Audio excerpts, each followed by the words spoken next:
Noise complaints at the amphitheater on the Riverwalk in Bradenton has forced the city to take action. Yesterday, commissioners approved a resolution that makes a big change to the rules.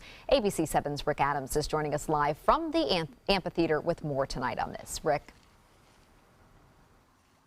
Yeah, Haley, it's become a little too loud here because of all this noise. The city now has decided to quiet things down. The Bradenton Riverwalk Amphitheater is a very popular place for different events throughout the year. It's also become a hot spot for late-night activities such as parties and loud music, which has become a nuisance for some of the residents of the RIVERSONG apartments next to the amphitheater. Jane BERMAN lives at RIVERSONG in an apartment that faces away from the Riverwalk.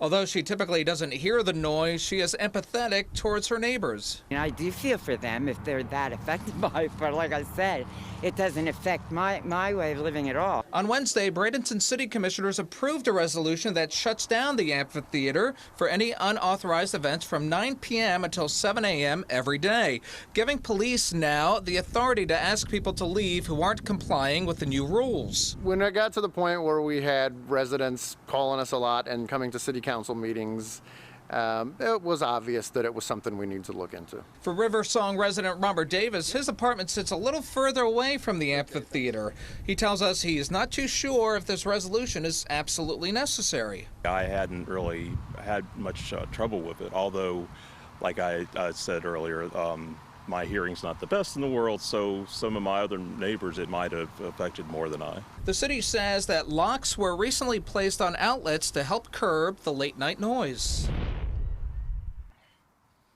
And city officials do tell us that this goes into effect immediately. Reporting live from Bradenton, I'm Rick Adams. Haley, back to you.